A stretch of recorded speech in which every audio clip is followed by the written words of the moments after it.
मीरपुर बठड़ो तिलके में बरसात मुतासिर जी वार न थियण ते केतिरा ई ॻोठ स्कूल पाणी जे घेरे हेठि आयल ॿारनि जी तइलीम दाव ते लॻल। केतिरा ई ख़ानदान अञा बि शाखनि ऐं बंदनि ते बेयारो मददगार बणियल। मीरपुर बठड़ो तिलके यूसीएन शाह मोहम्मद शाह यूसी कामूरो समेत केतिरनि ई यूसीएन में ॻोठ ऐं स्कूलनि जे पाणी जी लपेट में आया आहिनि।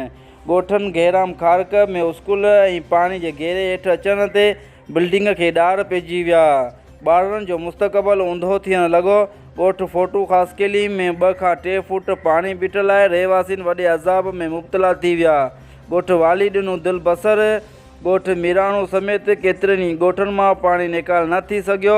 उन सिलसिले में ॻोठाण कादर बश्क खारक, हाजी ख़ासकेली, अब्दुल्ला मेराणी, हैदर ऐं ॿियनि जो चवणु हो त बरसात 1 महीने खां वधीक वक़्तु गुज़री वियो आहे, पर संदन ॻोठनि ऐं स्कूलनि मां तौरे ज़िले तौरे इंतिज़ामिया बरसाती पाणी निकाल नाहे करायो, जंहिं करे इहे वधीक तकलीफ़ में अची विया आहिनि। हिननि चयो त केतिरा ई ग़रीब ख़ानदान अञा ताईं शाखनि ऐं बंदनि ते बेयारो मददगार बणियल खुले आसमान हेठि वेठल आहिनि।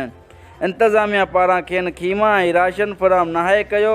इन्हनि वज़ीर आला सिंध सैयद मुराद अली शाह खां मुतालबो कयो त नोटिस वठी संदन वार कई वञे। रिपोर्ट अशरफ चांडियो, शाहीन न्यूज़, मीरपुर बठड़ो।